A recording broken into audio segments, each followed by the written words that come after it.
Hello. Actually, I don't really feel like recording an episode because I'm so tired and I don't know, I kind of feel a little bit depressed. I'm not sure though, but it does feels that way. Does feel that way. Yep. Um yeah, so far I have done the meal prep for my mom. So the first week, I did kimchi, daikon kimchi, which is a success, and it's still kimchiing. It's still fermenting in the fridge. So far the saltiness level is slowly decreasing. It's still like pretty slow in that sense of like decreasing the saltiness. And I did marinated eggs. I did multigrain rice. I did stir fry sweet potato with mushrooms, onions, and stuff. Mushroom, onions, and I think a bit of bell pepper. And then this week I did pasta, and then the sauce, the macaroni. I use macaroni pasta shape. Yep. And then I did sweet sweet potato as the sauce with potato, and then thing I put garlic. Did I put ginger? No, I didn't put ginger.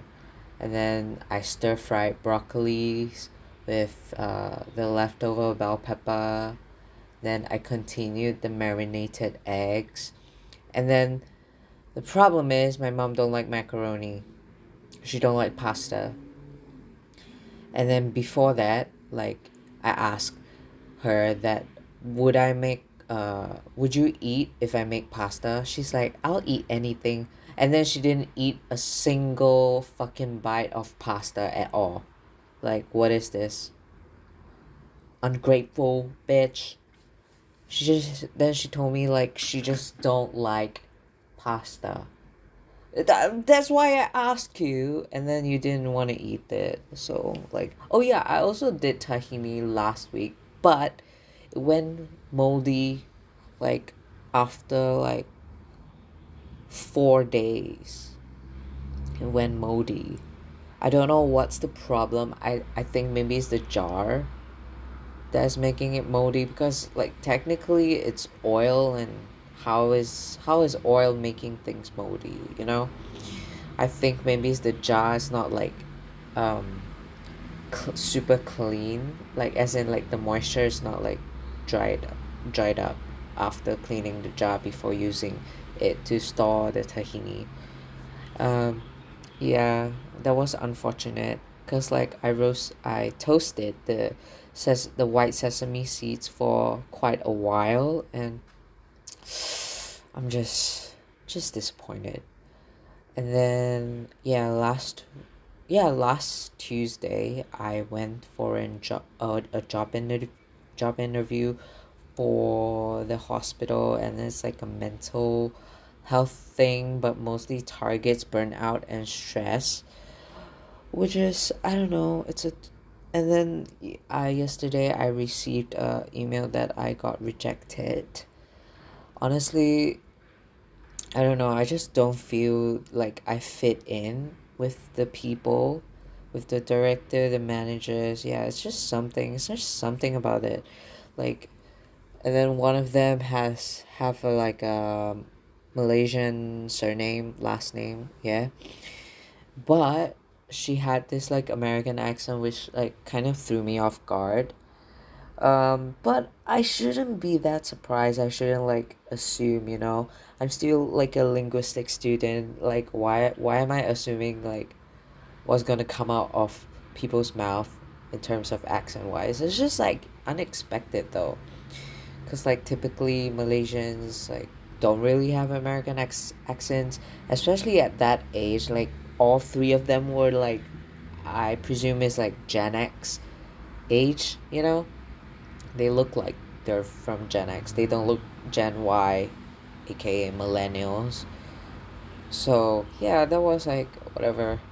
And the workplace is kind of far, so the hospital is kind of far from me from my house. So I'm not really that like like enthusiastic if they want to hire me. So thank God they rejected me in a sense. Yeah, I'm not that fond of that thing because I still don't know what they do. They say they be counseling like colleagues, and then they're like on site if there's a funeral, like a colleague's family funeral and stuff, like on site for counseling and stuff. So I don't know how I feel about that. It's kind of fucking weird, to be honest. I'm like good at listening to people and giving like advice if needed, if warranted. Um, but like I don't know. I feel like you should leave it to people who are trained counselors to do those sort of things. That's why. And then the problem is like one of like the weird thing is like the director keeps like trying to find a link between my academic qualifications, like because like I previously had a diploma in hospitality and tourism management, which is mainly a hybrid of hospitality and like business. So it's under business school.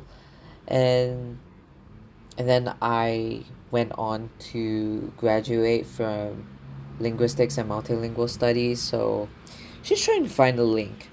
I don't get it. I don't know what link you're trying to find. People have multiple interests. So far, a lot of interviews I went, like, they're trying to understand, like, the link between, like, the academic route I've chosen, the path, right? Bitch, I just have multiple hobbies, many interests. I even, like, did barbering myself. Even sometimes like I used to learn Photoshop on my own, Premiere Pro on my own, Adobe Illustrator on my own. So I'm not professional in that sense. I can't really design like stuff like really good, but still it's just self-taught, self-actualization kind of stuff. And then like Spanish, I've been learning on my own with Duolingo and like some books for like since like 2015 or something. And then after that I went to university and took up Spanish, 4 levels of Spanish. So I don't know what people are talking about. Like, people have multiple hobbies, just live, okay? Let us live, okay? I don't know who in the hell like have one interest and then that's it all the way. What am I, like, kind of like neurodivergent or something? Like hyper focus or something? No, I'm not that. Clearly, I'd rather be jack of all trades, master of none, often better than a master of one, bitch. So yeah, that's my kind of a gripe I have. And then yesterday I went to this like Chinese like language learning institute for admin. I think it's an admin job. Honestly, it's like executive, but it's an admin job. And then like it's not like super far. It's like 1 hour train ride, so it's pretty good for less than 1 hour, to be honest. 1 hour if I include walking to and from my house, so whatever. So yeah, I think I did pretty well. And then like it's really bilingual interview, because like on like we started out in English and then suddenly like people be speaking Mandarin suddenly. But like I don't really know like certain terms for like in a professional sense, but like other things like daily tasks, I'm pretty good at my Mandarin. But it's been a while since I used Mandarin in like academic settings or like not even like professional settings. I hardly use Mandarin in professional settings, and my uh main language that I use to talk to people is always English, except for my mom and dad. So, but that the mom and dad is mainly like daily Mandarin Chinese kind of stuff, and then like often mixed with other vernaculars, Chinese vernaculars, like Cantonese, Hokkien, Teochew. so on and so forth. So technically my Mandarin isn't on par, I would say, to my like I definitely was like my Chinese ability, Mandarin Chinese ability is definitely decreased over time because of the lack of usage with other people in terms of communication and writing. But the HR said I did pretty well, like in terms of my Chinese abilities, Mandarin abilities. So, hopefully, I don't know. The other hospital haven't get back to me. I just written an email to follow up on like, cause they say that they will update me like early this year, and it's been January. It's already January, so how early is early? So yeah, hopefully they get back to me, and yeah. Oh, and then for the meal prep, going back like this week, I also like yesterday I also made like I guess like chilla, so it's like basically the Indian version of like a pancake, but like a protein pancake because it's made all from lentils and beans. Oh, last week I also did like for my breakfast, but it took a while for me to make because like you need fermentation, you need time to ferment. So I did uttapam, I guess is uttapam, because like even though it's a dosa idli batter with like mainly rice and a bit of like lentils, but I didn't use urad dal. I used like red lentils, also known as masur dal, I think, because I only have one lentil right now, like in my pantry. So yeah, and then like successfully fermented, because I did it at 10 a.m. or 10:30 a.m. and then I stop at 7:30 p.m. and then I just like pan fry it like how you do pancakes, because I don't have the equipment to do like dosa or idli at the like to make it like super thin, or like steam something for idli. So yeah, I it tasted pretty good. Like there is that fermented like tangy type of taste. It's not sour. I almost use sour, but it's like tangy. Yeah, it was a success. Would do it again, but it takes time so to ferment and stuff. And then like I mainly just use soaking water. I didn't add extra like fresh water to the batter. I just use like that. The soaking water, I threw away a bit of the soaking water. I didn't use like the whole entire soaking water, because like you need your batter to be thick, not so thin out. And then yeah, and then just salt to aid the fermentation, but not too much salt. So and then and your hands, my hands, to like mix the mixture between the dal and the rice mixture. I have to use clean hands for like the wild bacteria that is on my hands in order to aid the fermentation. It's pretty interesting, to be honest. Never done that before in my life, so that works and it's good. And then yeah, I did chila yesterday because I just felt like doing it. I was initially trying to do it today, but I was like predicting that my mom would like um wash clothes, so it's hanging dry in the kitchen, so I can't do anything like pan fry anyways.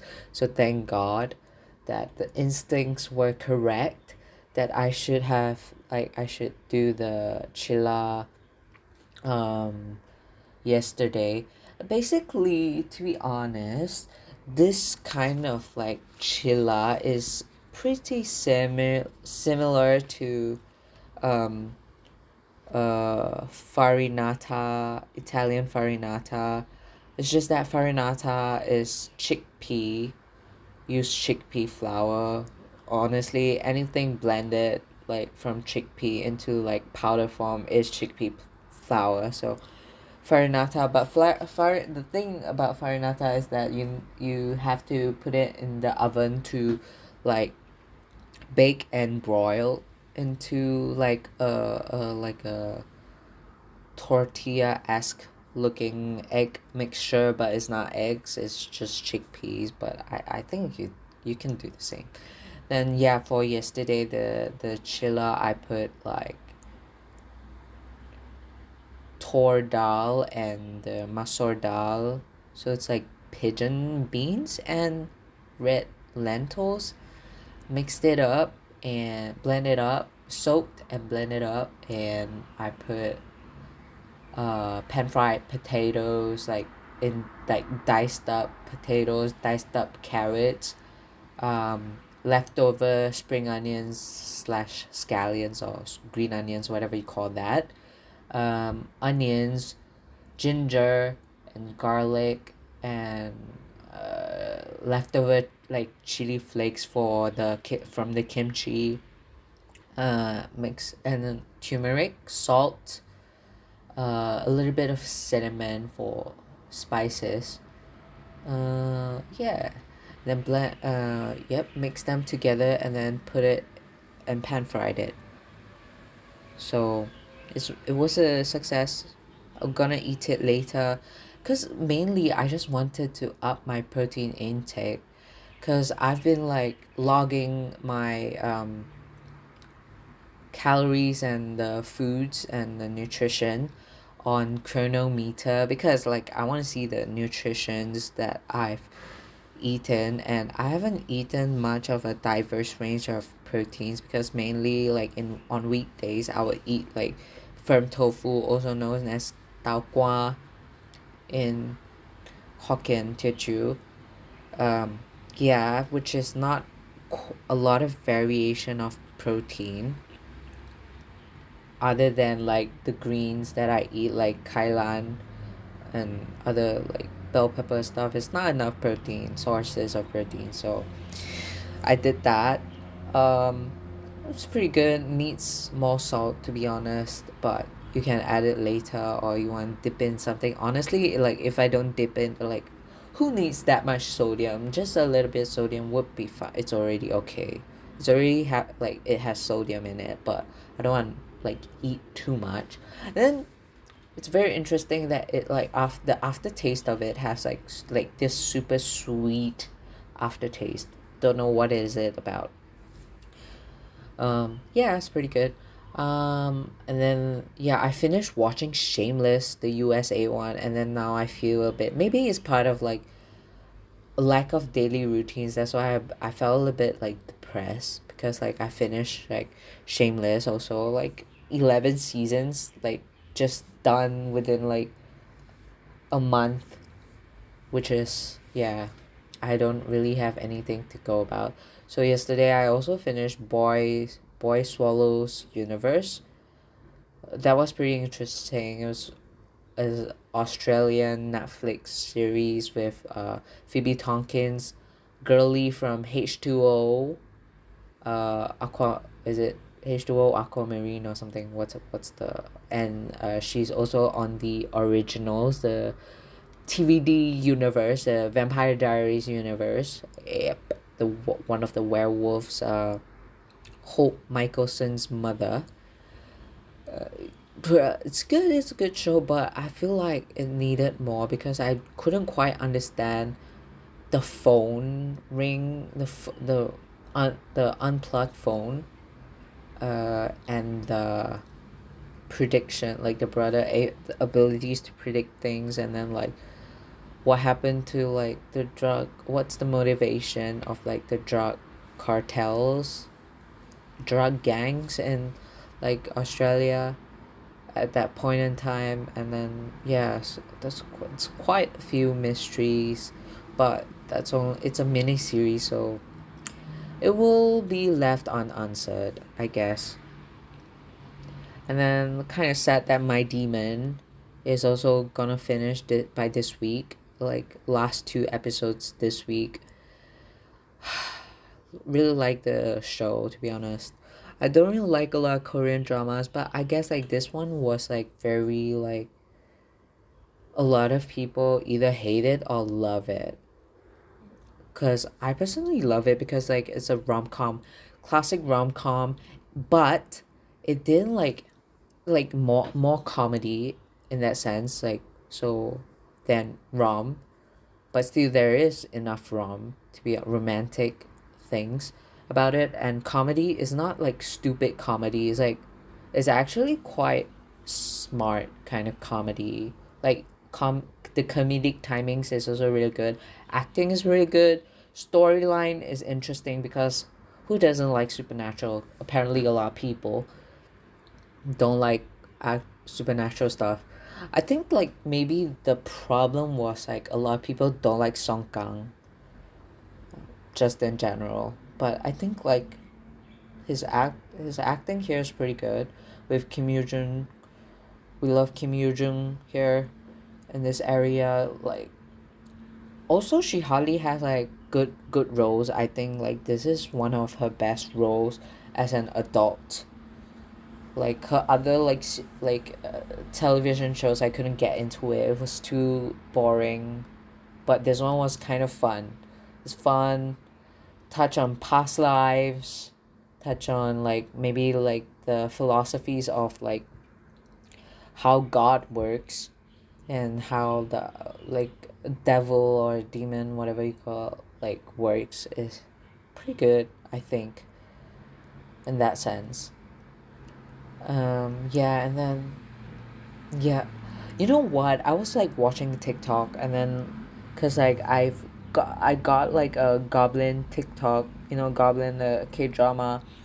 My friend recommended me to watch, uh, because I heard the hype around it or so. Then like I forgot about this, but I remember like people talking about it like when it was airing, but I didn't watch it. So I watched it like last year, which is December. Finish it right. I didn't like it, the main character, but like the Grim Reaper storyline was better than the main character storylines. Cause, and then I realized like both the TikTok and like the TikTok FYP that served me that TikTok about Goblin, right? The same sentiment is that we felt like we didn't get into it because like we felt a bit grossed out by the age gap relationship between the main characters. It's just like very very odd. Like I like most of the time when I was watching Goblin, right, I felt like uneasy. I feel like disgusted. I feel pukey all the time because like I don't know, just grows out by the like large age gap. So I'm not gonna watch something like that again. Like that's why a lot of shows I'm like not gonna watch it because of the age gap. And then yeah, I recently finished Gyeongseong Creature as well. I think it's okay. I hopefully this season, like, cause I know that they got renewed for season two, but I think season two would be a better opportunity to expand on the human experimentation during the Japanese occupation in Korea. Like like the Japanese occupation in Korea always like fascinated me. But I think the main thing that was fascinating was the human experiment that is like the inspiration for human experiment hopefully is from like the Nazi Germany times of human experimentation on Jewish like people, especially like twins. Twins experiment was like pretty wild during Nazi Germany period. Yeah. So I guess they got like maybe some inspo from that. So hopefully. Yeah, and then like do you think that Japanese and Germany is one of the few like technologically advanced um nations, right? Must get you to think that during like the past, like in the past, like when they're occupying people and preparing for the World War, the bitches be crazy, you know? Those scientists that fled from Germany, Nazi Germany, to Argentina. Yeah, it's gotta be fucking weird. And then, oh, I don't even want to touch Argentina, cause like the amount of like war criminals they hide, they accept them. Ooh, wild, wild. Who knows? Some people may be mixed with all those like crazy people, you know, the descendants from those people, war criminals. Thoughts, you know. Then, what did I also watch? I can't remember. Oh, I watched May December. It's pretty good, but I feel like it needs to be longer. I also watched Soppen, bitch. That was crazy. The eating out the girl on her period. Normally, people don't eat out people who's on their period, but like maybe like at most like finger them or whatever. But like eating out is like next level kind of stuff. And then like drinking the bath water of Jacob Elordi. Ooh, girl. But then again, like I also saw like people trying to say that they're queer baiting Jacob Elordi and Barry, whatever his name is, queer baiting. But I don't know. And then they say they're flirting. Also, again, like queer baiting is fictional. It's trying to make people to watch. It's like a marketing tactic. Hence, the term queer baiting. Real people can't queer bait. And then like Barry, bitch, he looks like a trans mask if I seen one. He looks like trans mask. He's wearing like lesbian fashion, but like in a trans mask way. You, if you get it, you get it. You know, you're in a trans masculine space, like trans man, trans mask, masculine space. Like that is how a typical like trans mask outfit gonna go on the red carpet. Like, have you seen one? He looked like one. That's why it's pretty confusing. Also, he looked kind of Asian, but he don't have apparently he like it's just a typical Irish trait, like facial feature in general. Well, girl, 2023 and 2024 is fucking crazy. So far, yeah, I think that's about it. I don't really have much. Gonna watch more movies today later on with like I got like Teenage Mutant Ninja Turtles, Dix the Musical, maybe watch the Marvels. Then Congrats My Ex with like the our favorite girly pop Bright and what's her name? Bella from Love Destiny, and then maybe watch The Color Purple. Who knows? You know, if I have time, I'll just do that. So yeah, not much recommendations, but I really want to watch Mean Girls, the musical movie. I don't know for the whole fucking cast is queer as for Chris, from the summer some to pretty told I don't know, you know, that one from Amazon. The summer I told the fuck, I don't know. It's a long ass name for me to know. Anyways, mm, the cast very gay. Maybe as a Chris and Jauri. Yeah. The rest BB Wood openly bisexual. Avantika openly pansexual, I think. I think she's a pansexual. She identifies as pansexual. Renee Rapp openly bisexual.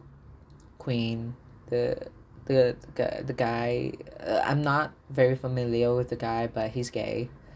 Um then Ali, obviously famously bisexual Moana, and on that movie for on Hulu with Rowan Blanchett, but like that was a good movie, but the cast has beef with each other. But I don't know how they all did that chemistry, but the chemistry is chemistrying. I guess haters to lovers trope in a way. That's why the chemistry is chemistrying, even though they're not lovers, but they're just haters. Enemies, you know. Yeah, that's about it. Bye.